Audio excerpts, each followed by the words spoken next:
They try to drown me. I can swim upstream so profoundly. I can stay calm in a dire situation. I'm at it every day, no time for a vacation. And I smell blood in the water. Everything I do, yeah, I do it for my daughters. Now I'm gonna shut your lips. It's time for a brand new episode of what? We talking jit, say what? We talking jit, say what? We talking jit, say what? We talking jit, said it's time for a brand new episode of Talking Jit. Hey guys, thanks for tuning in.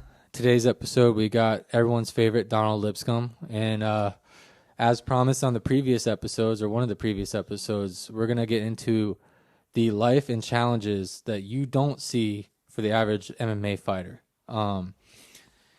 It may look easy, and you may get to see two guys beat the shit out of each other for 20 minutes in a ring, but there is a lot more behind it than what you really know and what you really think. And today we're going to dive into that, maybe give you a little bit extra perspective and respect for how much actually goes behind each and every fight, and how fucked up this game is, right, dude?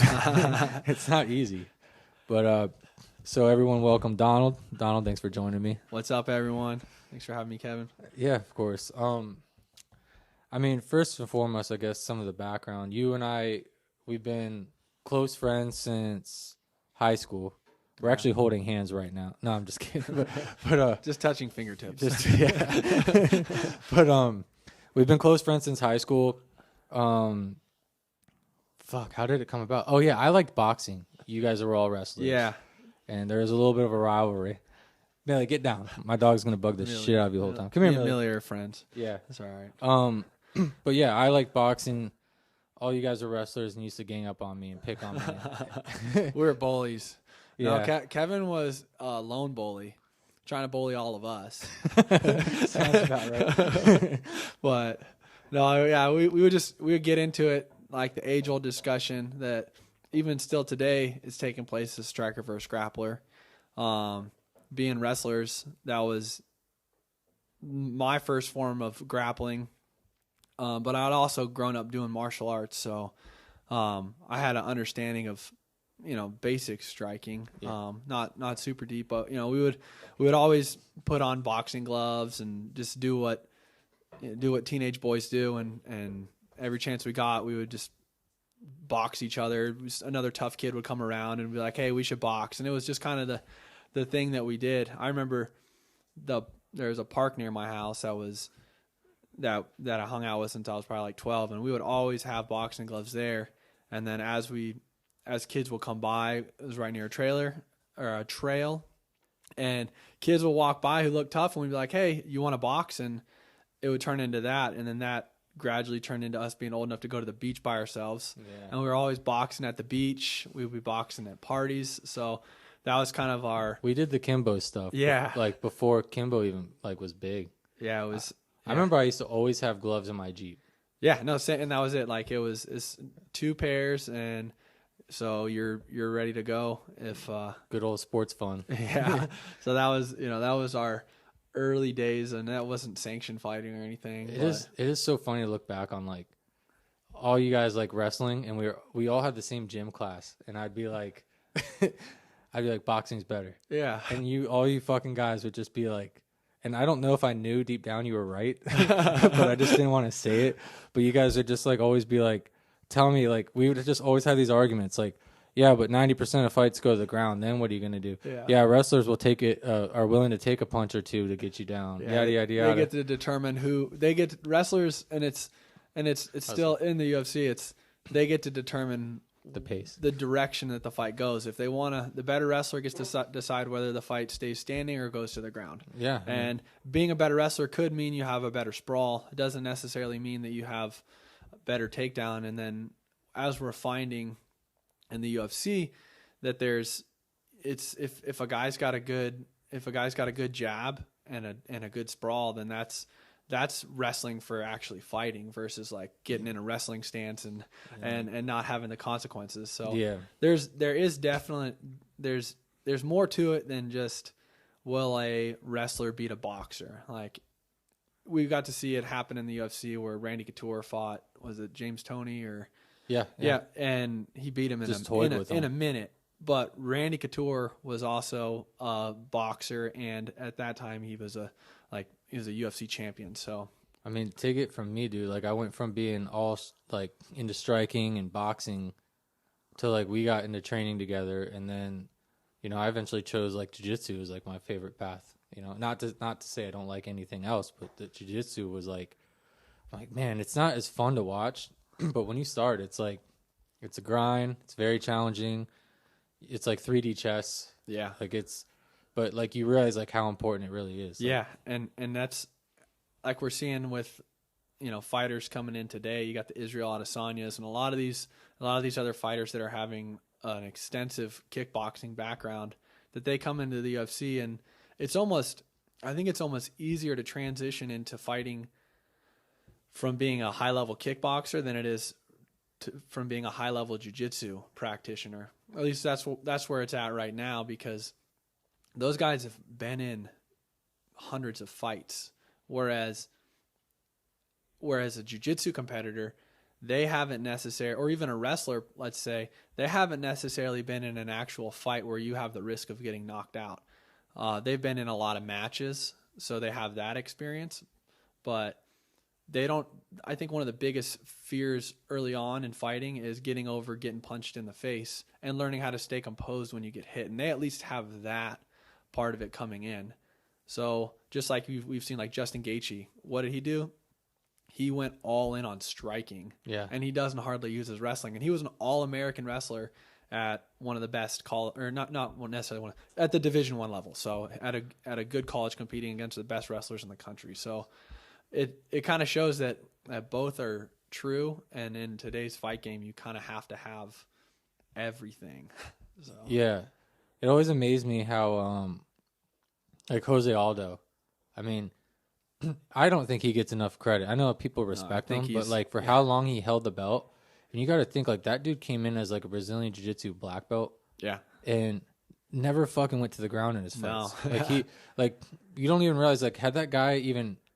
He never even like had to rely on his best trait. Yeah, it's fucking cool. He was one of the first like incredible leg kickers. Yeah. that really exploited in a lot of ways a lot of people who don't have good striking and don't have good, like Uriah Faber, for example, amazing wrestler, amazing fighter, but he couldn't check leg kicks, and Jose Aldo literally put him in the hospital from kicking him in the leg and just dominated him. Dude's tough as fuck. Yeah, yeah. Oh, for sure.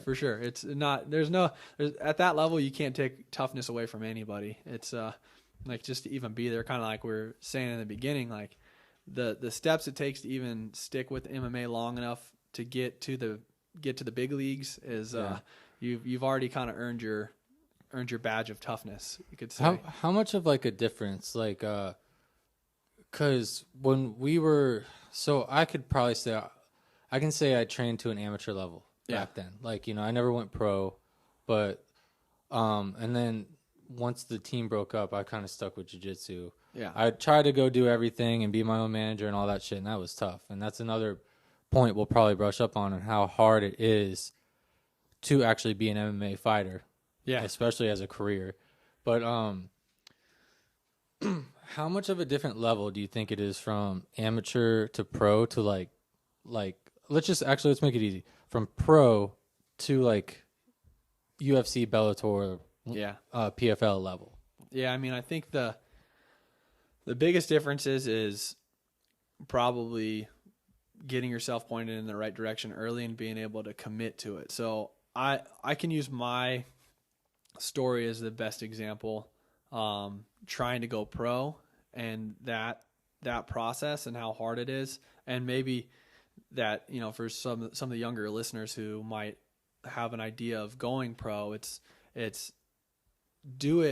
go pro whenever you can go all in on fighting, because in the early points of a professional career is, I would say, almost the hardest part, because you're not making any money. You don't necessarily have scheduled fights. It's a lot of times you got to always be in camp. And that's why I saw training at Jackson Wink. The guys who are in the UFC now that weren't in the UFC when I was training with them, they were consistently training, constantly getting better. They were Always in shape. always in shape, always in fight camp, ready to take a fight on a 2-week notice. And that versus the guys who just were there saying like, oh, I want to go pro, I want to be a pro fighter. But The commitment wasn't the commitment same. wasn't there. So they barely even scratched the surface on being an amateur because they didn't actually love being a martial artist. And I think that's the first part of it is training, as most of the listeners know, because I assume a lot of them train martial arts. Waking up in the morning and training is a grind in and of itself. We love it, and we think that it's like the best things for our lives. But sometimes you have to take that thing that you love doing and make it your job, and that takes away from some of the love of it. So you're now turning your passion into your job, and that's where the burnout can take place. So it takes a special kind of person who can really train that hard year round when they're sick, when they don't feel good, when they have nagging injuries, to really even get to the level that you need to be to be a competitive pro fighter. Because early on in your career, like everybody starts out 0-0, right? And then by the time you're 3-0, 4-0, you're fighting guys who are basically at the UFC level, but just haven't got there yet. So everybody at that point is kind of jockeying for that next big fight that's going to get him in the UFC. So the first fight, it's smart to take one against somebody who's not going to be a future UFC fighter. That's what my manager would tell me. Like, this isn't a good first fight because you don't want to get paid $800 to fight some guy that's going to you would eventually be able to fight him and make $5,000 maybe to get into the UFC. Right. So there's that kind of aspect of it is early on choosing the right fights, and then just training and being ready to take that fight that you should be taking for your first fight. And that's what I was kind of working towards when I was fighting, like just being ready. So when that fight came, that was the best one for my pro debut, I was ready for it. And I think a lot of people don't capitalize on that first fight. So they come out and they're 0-1, and then their confidence is down, and then they go 0-2. And it's, by the time you're 0-2 or 0-3, it's way harder to get into the UFC. So your first few fights, granted they're not in the UFC, but they're equally important for your career as your early UFC fights are, because just like the UFC, you go in the UFC and you go 0-2 or 0-3 and you're out. So I want to circle back to you're talking about being in shape, like your first point, staying in shape. That's one thing I had the issue with, if you remember when we were on the team, like getting fights to stick. yeah. I mean, how many times did I cut weight, which is not my favorite. That's a whole nother issue. But like, I mean, we went all the way to New Orleans. Yeah. If you remember. Yeah, no, I drove remember that. there. I had like a weight cut to where I didn't eat like the whole last day. I actually weighed in 3 pounds under what I needed to. Then we go on to like an all you can eat buffet. We take the night. We come back the next day, and the guy that I'm supposed to fight has bad blood work or whatever. Yeah. They're literally wrapping my hands, and then Yeah. they come in and say like your fight's canceled. That's something I see a lot of here too. Like a lot of the guys like around here that I know, because I always train with MMA guys. They like get fights booked, but people just like floss. Yeah. Like, they fall out. It's like not easy to get like a fight to stick. It's not. It's like that's. I think that's a big issue. Yeah, and I had in trying to go pro, I had 4 potential pro debut fights And they all fell through. where they all either fell through or the opponent didn't take it. So, See, and that's kind of one of the issues training at a big camp where you got a flag like Jackson Wink MMA. they see that name. Is on they there. see that name and they're being smart. They're like, I don't want this guy for my first pro fight. Or maybe they're one of those guys who's 0-1 or 0-2 or 1-2, because that's what a lot of the fights that I was trying to take were guys who are either 0-0, same experience as me, or maybe 1-0 or 0-2 or early in their career, because you don't want your first fight to be against somebody who's 6-0, who's just building their record, and they have a lot of experience.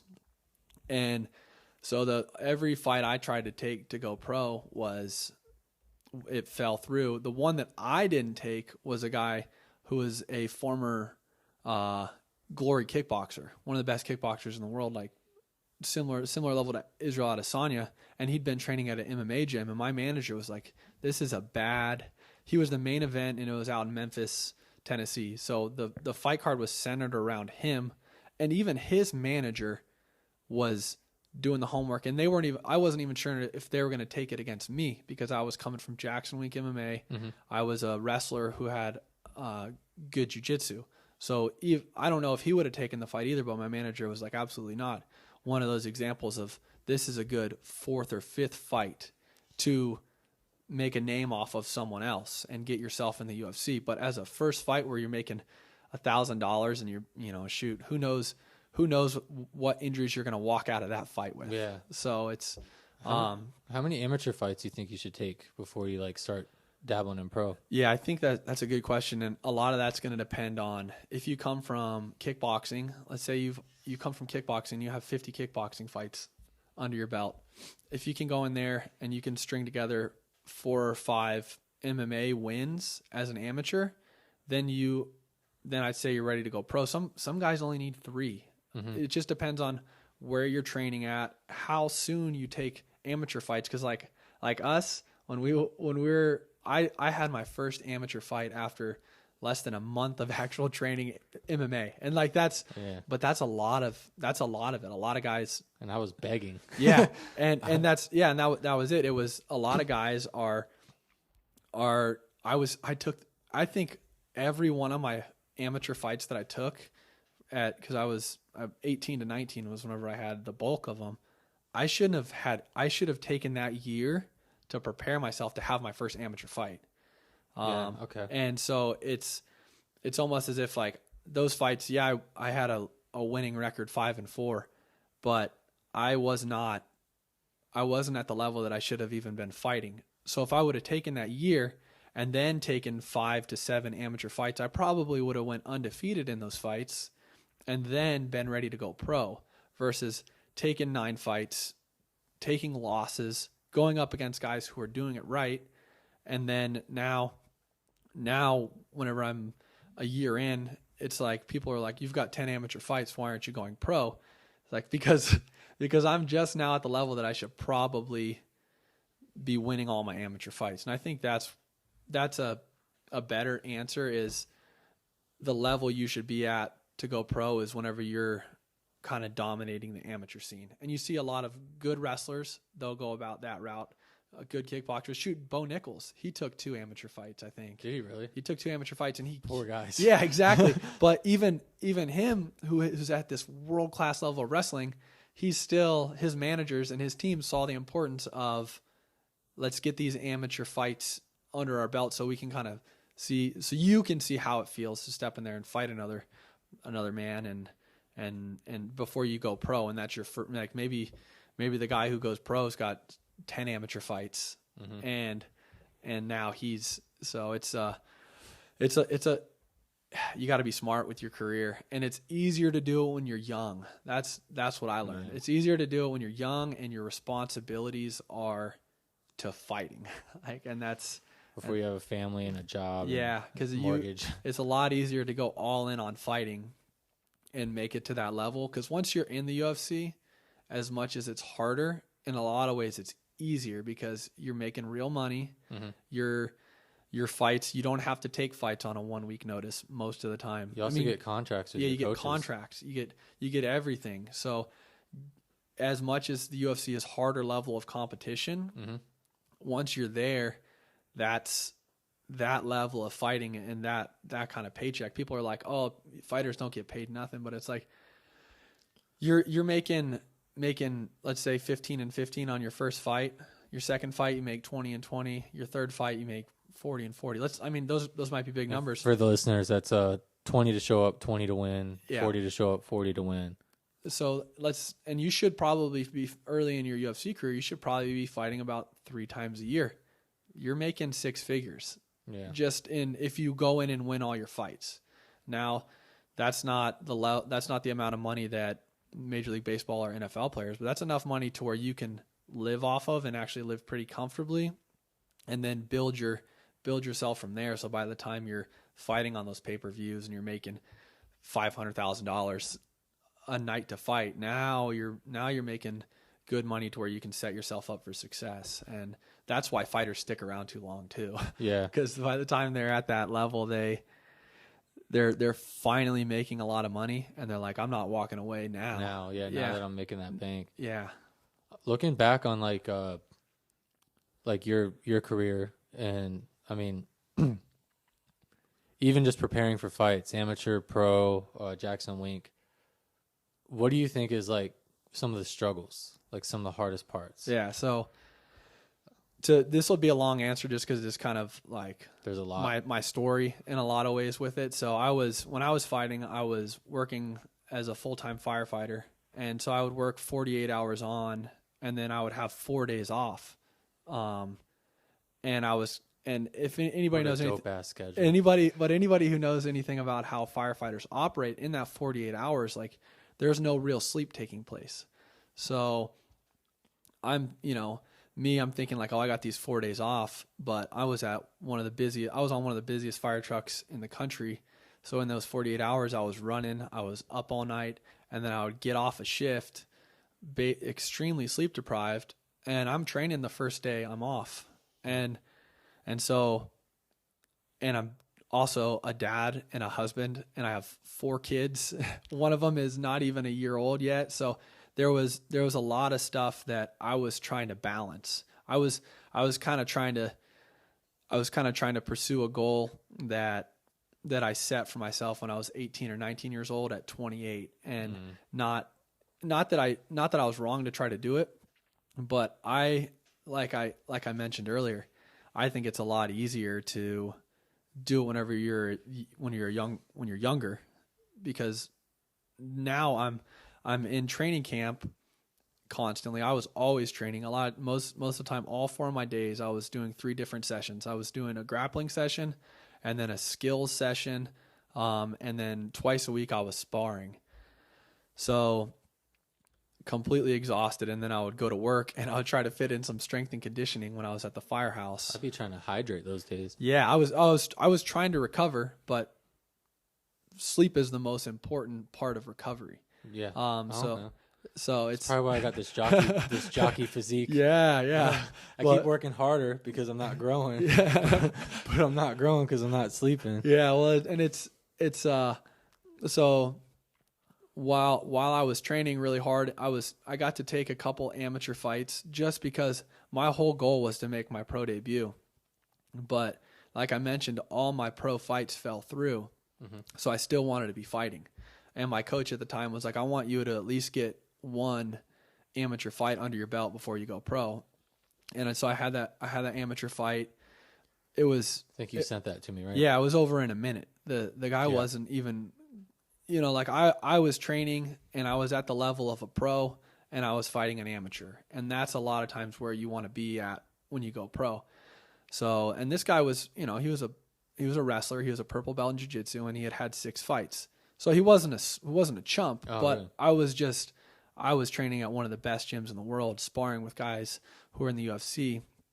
So I knew I was ready. So there was a level of confidence going into that. And then I had another amateur fight, and this is the other hard part about fighting amateur. I didn't know that the rules in New Jersey were you had to wear shin pads, you couldn't do ground and pound, and you couldn't throw head kicks. So that was probably about 80% of my game plan, was to tear up the legs, but we're wearing shin pads, and then to go start throwing head kicks and then take them down and hit ground and pound. I lost a silly decision, but I was like, man, that's not even an MMA fight. So you also have to know the rules of the state that you're fighting in. Whereas in pro, at least you know it's going to be a real fight. It's not going to be a I don't know, makeshift kickboxing match that they're calling an MMA fight. So I think that the best way to go about it is to get a handful of amateur kickboxing matches, do a lot of grappling tournaments while you're an amateur, and then when you're ready to go pro, you're a force to be reckoned with. When did you have like the most like anxiety like pre-fight anxiety. I remember like the fighters meetings used to get me like when you start talking about like what you can do to each other. Yeah. You start like actually visualizing people doing it to you. Yeah. And I would start getting like a lot of anxiety then. I remember when you're like meeting your opponent, you're weighing in. Yeah. And you gotta like sit around each other and talk. And Yeah. where would you get the most fight anxiety? So I think I'm a little bit of a weirdo when it comes to it. Mm-hmm. Like I didn't, maybe because I competed in wrestling growing up, and I had a ton of anxiety my first couple years of wrestling that when it came to fighting, I had maybe worked through some of that anxiety. At least I knew how to deal with it. So when it came to fight day, I wasn't really anxious. Gotcha. It was, even, and like I said, I never had to fight an extremely dangerous opponent when I was at Jackson's. I was trying to fight, I was looking for those fights, but most of the guys who I had to fight, I was like, oh, in every way, I'm better than them. But where I had them in wrestling was right before I had to step out on the mat, and I knew that this kid was good. and that was, so my anxiety there was coming from not having confidence in myself. Gotcha. But I think anxiety, everybody handles it differently. Some people, it's a superpower that they get really anxious. And some people that anxiety is crippling and it hurts them. For me, I just felt it easier to just not really worry about the things that I couldn't control. And I would just try to step into the ring super confident. I like to run. I like to run from the time they called my name out into the ring. So no jitters at all. Not really. No, I wasn't. You never get the butterflies, the stomach drop, the like I gotta walk in a circle. None of that. That's interesting. No, I really. It must hit different. Yeah, I'd say anxiety for me. Maybe I would just lie to myself and try to just You are that kind of person. Like you always like. You always tell yourself first that you're doing the right thing. Yeah. You know what I mean? And then you believe it. You're like, like, no, I'm going to go do, I do remember, like, that is like a trait of yours. Like, guys, I'm joining the Coast Guard. It's the best thing for me. It's like you already had this talk with yourself. Yeah. Oh, and yeah. You've already convinced yourself. And since you had the talk with yourself, it's going down. Yeah. For me, like, I'm glad that, like, we, like, the amateur stuff. Yeah.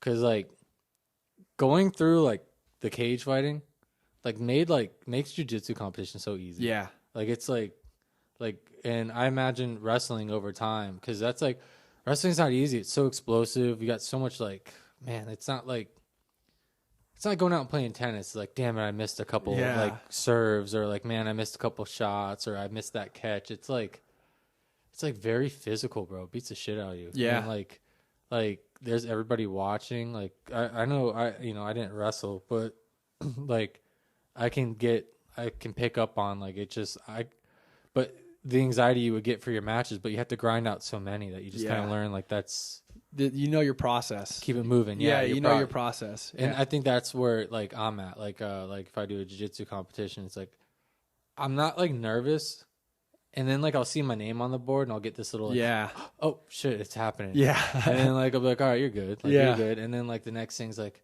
damn, I got to hit the bullpen. Yeah. And then you're like, oh, man, I get like a little bit of a spark there. And I'm like, okay, we're good. And then it's like, I walk out to the mat, and it's like, by the time I'm walking, it's like, I don't feel. Yeah. I mean, it's like, okay, like my objective is just to put my foot on the mat. Because like I always compare it to like when I was little going down the water slide. Adventure Island had that big drop. And you just have to fucking go. You got to go. Yeah, you can't sit there and stare or look around. If you look, that's when you freeze. Yeah, exactly. Yeah. You just got to kind of send it. And I think I learned, like, I got to step on the mat because not going to turn around that ball. Yeah, that was, and that's, and I learned how bad anxiety can make you perform. It was my freshman year.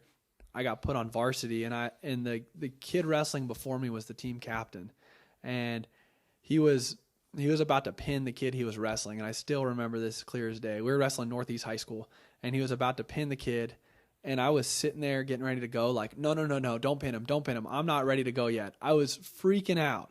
I was freaking out, and I went out, and I got pinned pretty quick against a kid who, in all rights, I should have at least competed with, but I had myself worked up because I was on varsity as a freshman, and thinking I didn't believe in my heart that I really belonged there. Mm-hmm. And then because I didn't believe I belonged there, look what happened. And so I think learning that, and by the time I was doing that for 4 years, by the time I was a senior, I knew the process. I knew that if I go out there and I have those conversations, so I would go in there with kind of like we're talking about, like I already had a conversation with myself that I'm going to beat this kid. and not only that, I knew that as much as it sucks going that, because when you're in high school, everything's social, like a lot of social pressure and things like that, Right. that, going back to school or seeing your friends just saw you lose and this and that, like those were concerns of mine. He's a wrestler, but he's a shitty wrestler. Yeah. Like, and that was, when you're in high school, you kind of make your identity about certain things. So my identity was a wrestler. And so my senior year, when I was like, I'm going to be the state champ and this and that, and then I went out and lost a couple times, like I took it so hard.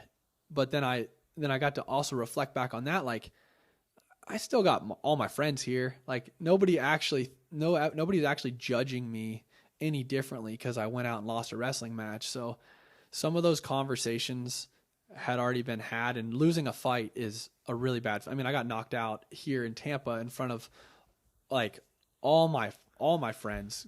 Yeah, at that time I was 19, but all my friends in high school and my parents and everybody, they came out and they saw me get knocked out, and it's a terrible feeling. But you fought before me that night, right? No, I was the last. Were you the last? I was the main event that night. I got put to sleep that night. Yeah. So and it's such a bad feeling, but you know what? Like I'm calling bullshit, bro. Them fucking shin pads, bro. I couldn't get out of the guillotine. Well, yeah, and there was all I could go and that guy grabbed the cage. Doesn't count. Yeah, it doesn't count. No, right? I still got. Yeah, that was the cage grab. Yeah. I remember you explaining that. We should. Yeah, that scenario sucked. It sucked, and it was once again no ground and pound. I had the guy picked up over my shoulder, pushed up against the cage, and I picked him up over my shoulder, and I went to turn around, and he grabbed the cage. But you couldn't see it. I couldn't see that he was. So you just thought he was super good. Yeah. So then I went and pulled, and then he lets go, and then all my momentum from pulling him goes, and I end up on bottom. And yeah, I start thinking, I'm like, this guy has some insane hips that he went from on my shoulder to on mount, because he landed on mount on top of me, and I got my guard back. But it was still like it messed with my head. Like I didn't feel like I could shoot on the guy anymore. So what did I do? I decided to stand and bang. And the early days of training there was no technical striking. I'll just say that. Like I went in there, jab, overhand, shoot. Yeah, jab, overhand, shoot. And we weren't doing any sparring with big gloves back then. We weren't doing any of the stuff that I learned is so important. Like I said, developing some kickboxing, developing these other skills. Like our whole training was get them to the ground and ground and pound. And so, like I said, I was not a complete fighter, and I shouldn't have even, like I said, I was maybe at the point where I should have had my first amateur fight when I was having my 9th amateur fight for an amateur title. And that guy was going pro. And that guy went pro in the next fight. Same thing with the guy I fought. Yeah. He went, I think he was waiting. His pro debut was scheduled. He took that fight as like a tune-up. A tune-up, yeah. And that's kind of where I was at when I was at Jackson. I would have beat him. I know I would have. Yeah, I mean, it's one of the freaking things. It sucks. And the same thing, like still burns me. It still hurts. Still burn you. And I mean, I think I came to terms with it just like because I got to scratch the itch a few more times, but it did eat at me for a while. But I should have, in hindsight, I should have stuck with the game plan. You learn from your mistakes. People grab the cage all the time in fighting. People are going to cheat, and you have to be able to overcome but he did people cheating a few times. Yeah, and I didn't even know you didn't know. Yeah, but he did a few times, obviously. Yeah, and when we talked, because I didn't talk to you that night. Yeah, because I was concussed. Yeah. No, not actually. I wasn't actually concussed. I've never had a concussion. Oh yeah. I was just kidding. Yeah. Well, you're fussed. Yeah. Goddamn. Let's try to thought.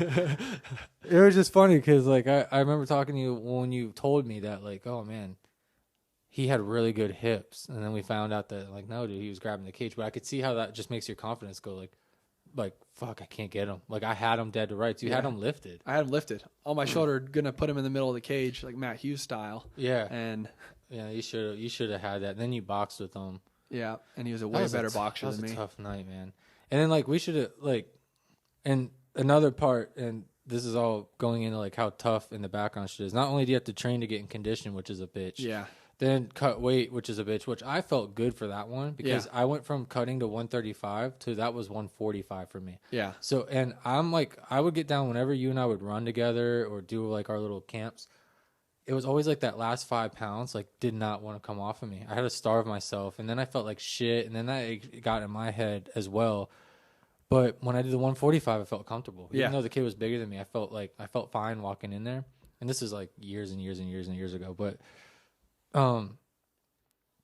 and my situation, both of us were kind of set up because we're going against people who are going pro, and just took tune-up fights. But then also, like, if you remember, like, that kid, like, his coach was in his coach was in our corner, like our locker room. Yeah. Watching warm-ups, listening to our game plans, like, all that kind of shit. Remember we had to go warm up in the alley? Yeah. But even before that bullshit, so keep in mind, we have a lot to do. They like gave us tickets to hand out to people to come. Yeah. Remember? Oh, it was man. local. It was so bad. Yeah. We're like excited. All of our friends get to come. And then we get the call, like, what? We have to give them the money or the tickets, Yeah. or we don't get to fight, right? Yeah. Oh, it was, that, So like, that whole thing, that was another thing where we weren't focused on the fight because we were focused on selling tickets. We had to go weigh in, and then we had to be back by the evening time with the money and the extra tickets. The worst part was, I remember this, and I'm not going to throw the person's name out there. A couple of our friends had lost their tickets. So they're standing out front and like I had a job at the time, and I don't know if they did or didn't, but I bought their tickets. So I went out there and I gave them tickets. So I took money out of my own the night of the fight. Yeah. And that's, that was silly of me. Instead of going home and resting or this was the night of the fight. Like, when they're at the door. When they're at the door, they don't have their tickets. And so when you look at the mental preparation and where your head should be at for a fight, like, it wasn't there. And we should have gone home and chilled. Yeah, and, should have hydrated and like relaxed. And once again, that's the difference between being a pro and an amateur is when it's time to go pro, you should have you thankfully stuff like that's why you go amateur, because those losses don't actually count on your pro record. So you could go 1-8 as an amateur, and you go 0-0. You start out as a pro 0-0, and you go 5-0, and then the UFC doesn't look at that amateur record at all. So I think that's the whole point of going amateur, is to work out some of those kinks. You get a fight where the guy grabs the cage, and you get to experience what that feels like. So now when it happens again, you're like, okay, like, no, that's not crazy hips, that's cheating, and I'm gonna stick to my game plan and different things like that. Like, you're gonna go for the single now, or like you can adjust or catch them in the middle of the cage. Yeah, or just like, I'm gonna hold off a second whenever I feel that resistance, and I'm gonna let the ref smack his hand off the cage. Yeah, and you can only get that through fight experience, and I think that's the importance of an amateur career. And that's, like, I made that mistake too. Like, that kid, like, when you walk in and you touch gloves, he shot in on me. But if you remember, he kept asking me, you touch gloves? And I kept saying, up to you. We can touch gloves. And then when I walked up with my hand up, he shoots in to try to get a sneaky takedown. I was doing a good job defending it, but I decided to do that Kimura roll. Yeah. Completely forgetting the cage is behind me. Yeah. So basically pulled him on top of me because there's no room to roll him. And then, so I started the fight off with him trying to blast double me taking a breath like, holy shit, we're touching gloves. Fighting, and then, like, trying to reverse it. And then he falls on top of me. I can't roll him because the cage is in the way. And then, well, and that's the thing. Like, even when you touch gloves, like, the fight has started. Like, there's like, but that, once again, like, that's a lesson learned as an amateur. Exactly. That, like, as a pro, like, you touch gloves, and I know me, like, I'm gonna touch gloves and I'm not taking a step back. Like, I'm coming forward, And that touch of gloves is like, hey, like we're fighting. It's nothing but respect. But like I'm coming forward from the minute that I'm fighting, and the minute you walk out. The minute you walk out there, and it's not my responsibility to make sure that you're also ready to come forward. And so I think, and you'll see that a lot of times, like two guys who are ready to bang, they'll touch gloves, and then the fight starts right then and there. And sometimes guys will touch glove, they'll both hop back, and then one will be the one going forward. You don't go out there and like, it's similar like whenever you're both tired after an exchange, like that's one thing that'll happen in the gym a lot. And the coach, the man Greg Jackson, he would call that making the deal. Like we're in the gym where you would go in there and you would have a crazy flurry, and then you would both hop back and you would catch a breath. Like, oh, we're making a deal. Like we're both gonna take a step back here, breathe.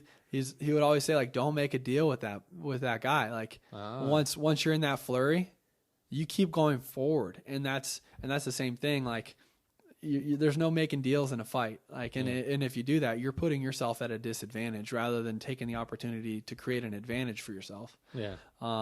And that reigns true in jiu-jitsu and everything else. Like it is kind of like you guys indirectly saying reset. Yeah, reset. Like, okay, we're both tired. Let's just get a breather here. And it's, in a lot of ways, it's what makes, what will turn the tide in a close fight is that person like Dracus Duplessis and Sean Strickland. It was a super close fight, but it kind of seemed towards the end that Dracus was walking him down a little bit. He was constantly throwing, and Sean was trying to get back to popping his jab.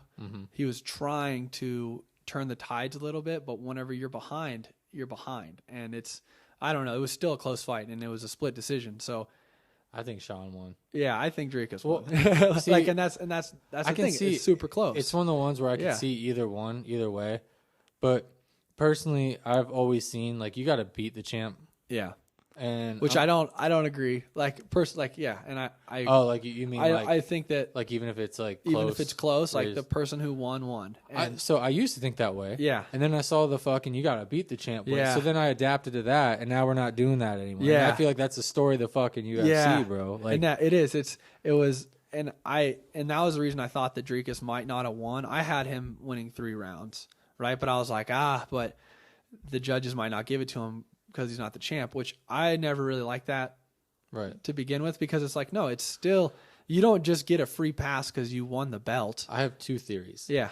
One of them is they need to make a fucking rule book, because like those takedowns from Dracus, they didn't do anything. No. So it should be, to me, kind of scored like a punch that missed. Yeah. Like you got it, whatever, or like a punch that hit the guard, because like it wasn't productive. Yeah. He got back up on his terms. Yeah. So you just almost in a way like stalled. Yeah. Unless you're like wearing them down by taking them down and making them get up and taking them down. But then again, you're controlling the octagon. I think that's where it should be scored. Like it's octagon control. If you get at least one punch in, or then it's a significant strike, right? Right. But like if you just take them down, so I don't think those takedowns really should have counted as much. No. In my head, my opinion. But if the UFC came and said takedown score, then we stick to that. Yeah.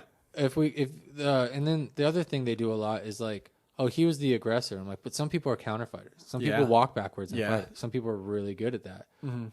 Izzy, even Mayweather in boxing is like a counter fighter. Yeah. And I think that's where I get that bias, is because I grew up watching so much boxing. Yeah. Boxing is not as big of a deal to go backwards.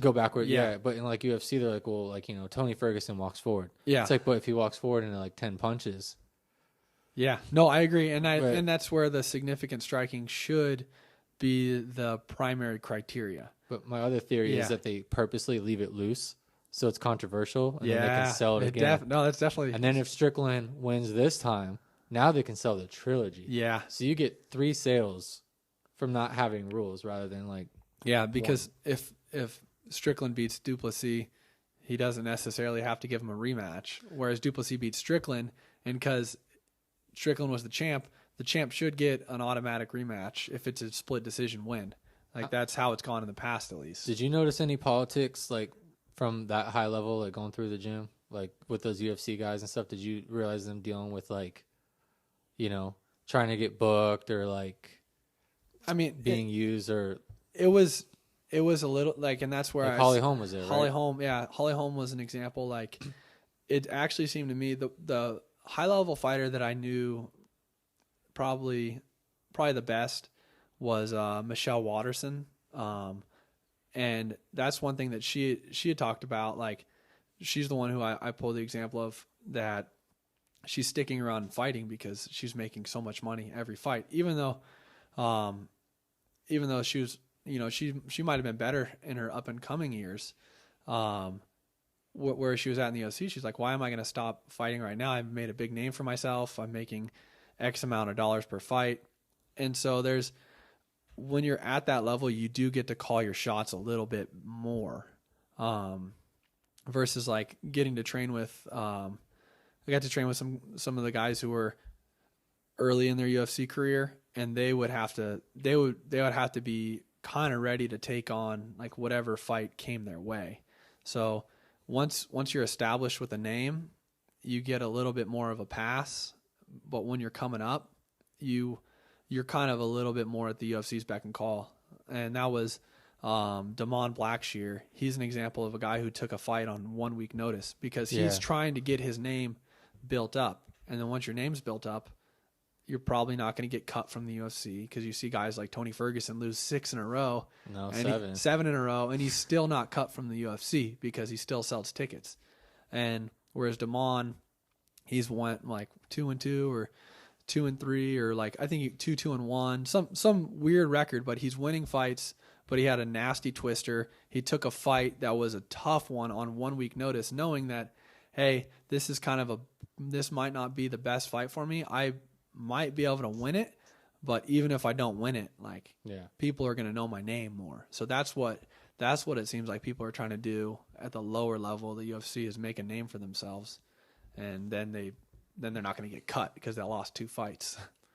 Yeah, it's like it's turning a little bit into WWE. I kind of hope it calms down. Yeah, I think it might, but now you got like fucking Ian Gary. People like him, yeah, are like the ones that like keep getting the living with his wife and her ex-husband, who's putting him on a vegan diet, and she wrote a book on how to like wife and girlfriend, and then with this like, and she had and he has his last name, because he took her last name, which was she's like 40 years old and he's like 26. No, it's fucking that says enough about that. Yeah, it's a bad situation, but no, it's not. It's his situation. Yeah, it's his situation, and he thinks he's cool, which is another situation. I liked him, and then like I'm like, the more I learn about him, I'm like, dude, just get him out of here. Yeah, like I don't even.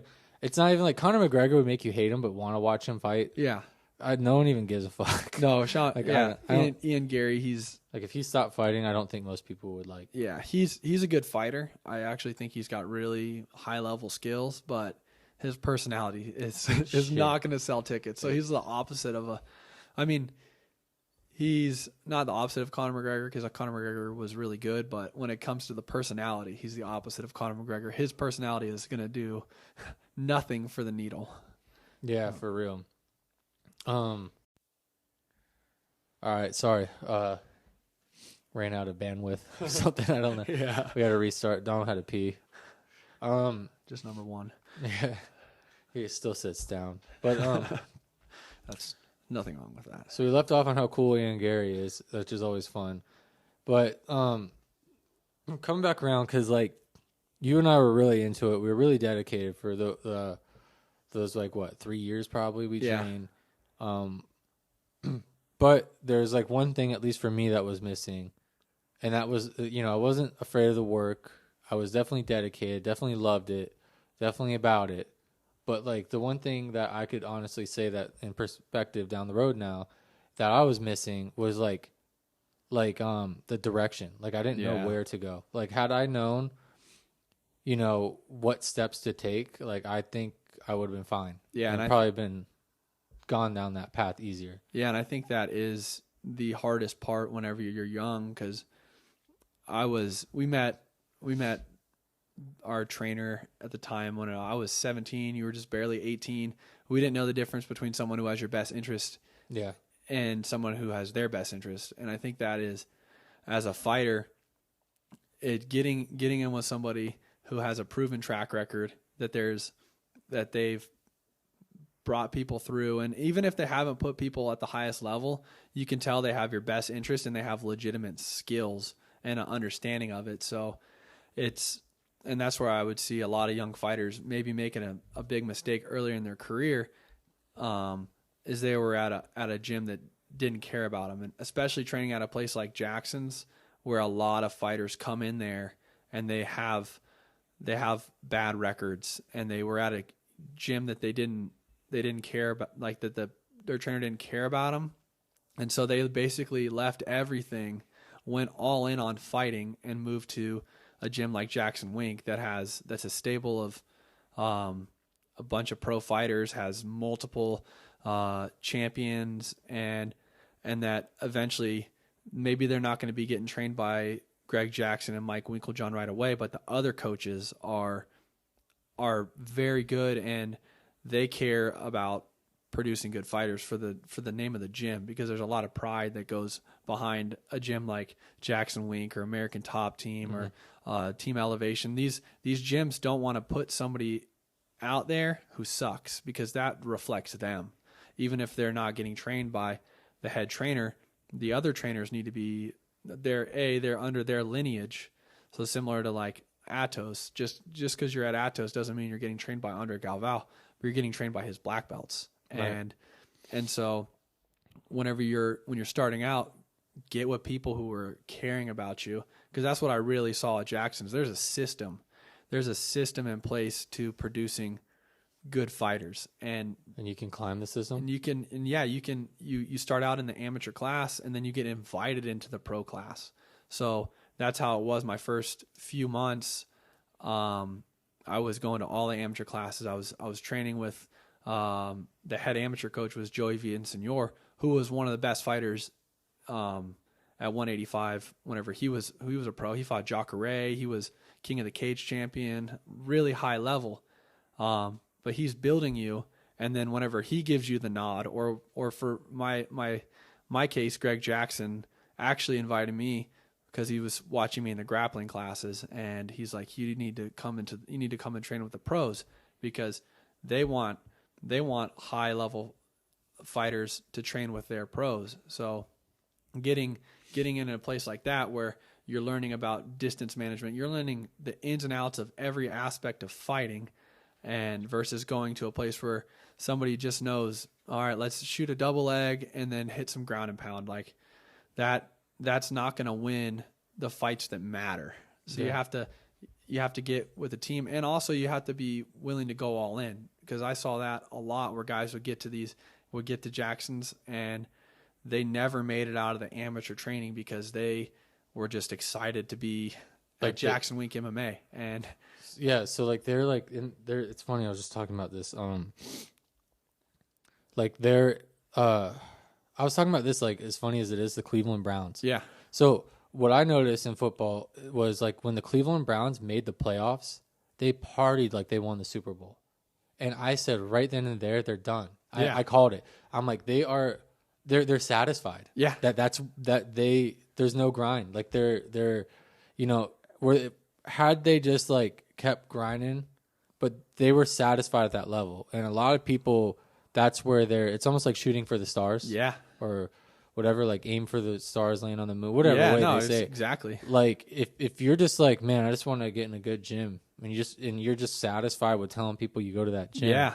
You're satisfied. Yeah, and it's exactly what happens all the time, because you have to have a certain criteria to even train there.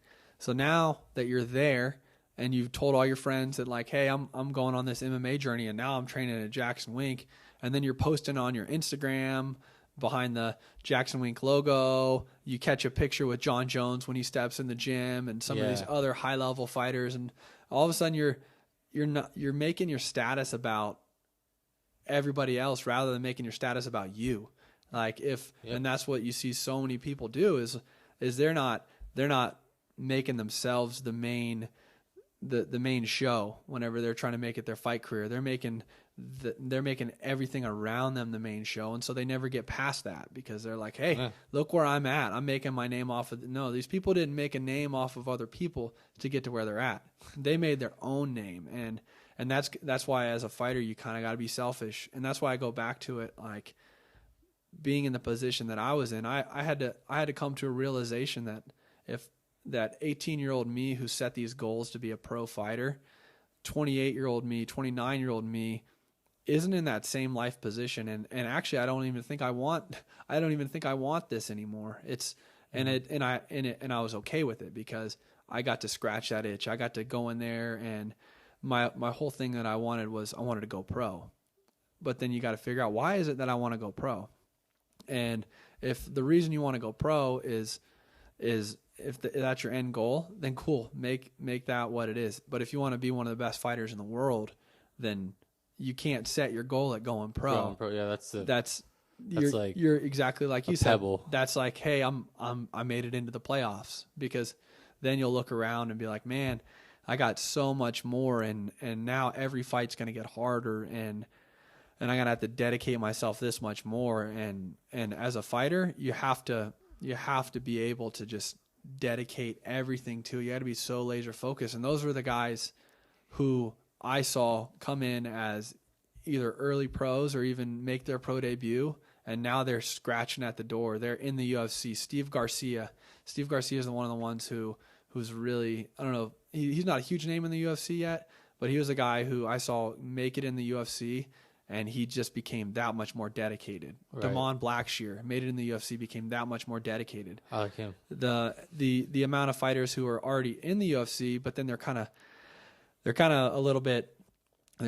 satisfied.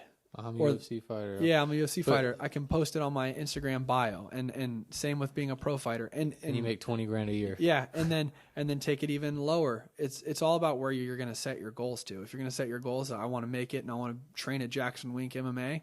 Cool, like that's going to be where it stops. If you want to be a good pro fighter, that's where it's going to stop. If you want to be the champ, like John Jones, everybody, that's what all the coaches would talk about with him, is that guy came in there delusional. Like, he came in there, you have to have a level of being delusional. He came in there like, I'm the best fighter in the world right now, and I just need to be exposed. And he had that mindset going into every one of his fights. And even when he came in there, he was talented, but he wasn't the best fighter in the world. Right. But he believed it in his heart, and that's what makes a champion. Is you gotta have a level of, like, if you got to think differently than everyone else, right? Because if you think the same as everyone else, that's where you're going to end up. And that's what made him great. Holly Holm, she was never satisfied. She's one of those fighters that she was at the top of the game. She was a champion. She was a champion. Let's go dominate another sport. And then she still trained harder than every other fighter in the gym, because she wanted to stay at the top. And she's still at the top in her 40s. So, that's what fucking cool. Yeah, that's what I would say. Getting to see the people at the top is they're not happy with being at the top. They still want to accomplish more. And So guys, this is like a high risk, high reward game. I mean, and there's a lot of sleaze balls, a lot of things that, like, man, we could cover. I mean, we've got years into this industry, I guess you could say. But yeah, you got everything from promoters that, like, at some of these local events, the promoters that have, like, their 3 fighters that they promote. So it's like, you could win the fight. I've seen it. You win. Obviously, your guy wins the fight, but they give it to the other guy because, that's a promoter's boy. They're going to keep promoting their guys. People getting fucked out of their money. Yeah. People promised medical, and then when they get hurt in the ring, the check never comes to pay the hospital for you. Yeah. I mean, there's so much dirt to it. So it's all about navigating right, and I think that's like what I said earlier. That's like, I wasn't really sure how to navigate. We were a little bit naive. Like we thought if we just train, we're gonna do it. Yeah. And didn't realize that there's, like, actually, like, you got to have, like, the right, not team, but, like, the right people in your corner. The right however you want to look at what your corner is like, and you got to be willing to listen to the people who've. Find somebody who's either been there and done that or has real wisdom in it. Right. Yeah. I got a bonus question for you. So I was watching this clip this morning, and it was from the Rogan podcast, and it was about a UFC bus was driving through New York. You might know what I'm talking about. And there was a pro-Palestine protest in the road. Yeah. Mostly peaceful, obviously. But they blocked the bus. They cut the tires on the bus and started busting out windows. That's peaceful. In this protest. Inside the UFC bus was Robbie Lawler and Jamal Hill. How many? And oh yeah. So I'll give you the full thing. So Robbie Lawler, as the windows are getting busted and everyone in the bus is kind of starting to freak out and figure out, like, what the fuck's going on? What are we doing? Robbie Lawler says, guys, stay calm. We might need to use our energy to fight. Or so he's like basically telling everyone, like, guys, stay calm. We need to save our energy in case we have to fight. That's what he told everybody. Yeah. And I'm like, so my mind goes to this like aerial view, like almost like a drone looking down and this bus door opening up and like just Jamal Hill and Robbie Lawler just running through this crowd. How many people do you think they could take? I think it's like wrong fucking bus. Yeah. If they lined up and just took people out like one or two at a time, like if they put their backs to the bus and people were coming at them, kind of like boss mode. Yeah. Or you just gotta. I think it could be a huge number. Like they'd be dropping like 20, 30, 40 people. Lawler is one of the dudes that like he fights with his face dangling off. Like that dude, Yeah. you have to kill him. And yeah, it takes one hit for people. Like people get hit by any one of those guys, they don't want to get hit by them ever again. Jamal Hill, he's probably gonna, like, he touches the average person, they're in the hospital. Robbie Lawler touched the average person, they're in the hospital. For sure. So I mean, I think Jamal Hill would be an easy like 30 or so people if people weren't getting cheap shots. So he'd have to set himself up right. And then same with Robbie Lawler, like 30, 40 people until his hands probably hurt to the point where just until they got tired. Yeah, just until they got tired, which I'm thinking, like, what if Robbie Lawler like switched it up to dirty and started punching people in the throat? Yeah, kicking people in the balls. And stuff like that. Yeah, exactly. Yeah, it's Like, what if it wasn't even a fair fight at that Yeah. point? You just had them going out like my life's on the line. Yeah. I just thought about that and I watched that clip this morning about that and I'm like, what the wrong fucking bus? Yeah. Like, Well, and it's not even just like, oh, these are UFC fighters. It's like you got like a couple of ones you don't want. Yeah. Yeah. No, it's a good, because like the average pro fighter, like there was a incident in New Mexico where 3 guys broke into a pro fighter's house, and he had like a 1-4 record, so he wasn't even that good of a pro fighter. He killed one of them, put one of them in the hospital, and the other one was sent off running. And they had weapons, so he took he took the knife from one of them. Justified, I'm guessing, depending on what state. It was in New Mexico, so I think he was in big trouble. So he was screwed. Yeah, he was screwed. But Poor guy. he fought that for a while. But that just goes to show you. He should have asked them to stop. Yeah, yeah, okay. Yeah. These are aggressive young men breaking into a house with weapons, and they still got the blunt end of it. So I could only imagine what like Jamal Hill and Robbie Lawler would do to the average person who's coming out. It seems like that happens. Like look at like Kevin Holland. Yeah. And like Sean Strickland had that guy show up at his Yeah. It seems like there's like I keep hearing these stories about UFC fighters. Didn't something happen with Derek Lewis or something like that? Or I don't know. Anthony, was it Anthony, the commentator? I'm drawing a blank right now. Lionheart, yeah. Anthony Smith, yeah. He had a dude who was on meth who broke into his house, and that dude was like, but that dude was like a really good wrestler, but he still held him down, but I think that one messed with him because the guy was a little tougher than he expected, but still and like messed up, like so. Yeah. Zenkai boost. Yeah. Yeah. Well, thanks for doing this, dude. Yeah, man, hope you had fun. Yeah. Everyone, if you're starting your MMA career, it's shaky, man. It's not easy, right? Yeah. I mean, what would you say? Yeah, don't rush it. Take your time. Get good. Get good before you even step in the octagon. Be around people who you can tell have your best interest. And if everybody's telling you this person doesn't have your best interest, listen to the people who care about you. And that's going to serve you rather than getting with a sociopath who's just trying to make a name off of you. Sounds familiar. But yeah, put yourself around the right people. Yeah. Put yourself around the people that you want to be. Yeah, for sure. If they're at a nice ass gym, then go to that nice ass gym and start scrubbing mats. And don't be afraid to be at a gym that's paving the way either. I don't want to make it sound like there's not gyms that haven't produced fighters that aren't going to produce fighters, but make sure that trainer is legitimate and is open-minded to other people, learning from other people still. And you're gonna have a good career. That's a wrap. All right. Us. Bye-bye. Bye-bye. I think the podcast is fucking sick. If you're listening to it and you're like, I don't know if I want to listen to the next episode of this podcast, you're probably a bitch ass. You need to listen to the next episode of this podcast and keep listening to it. Because my friends down here are trying to make shit happen. And we're going to make some shit happen.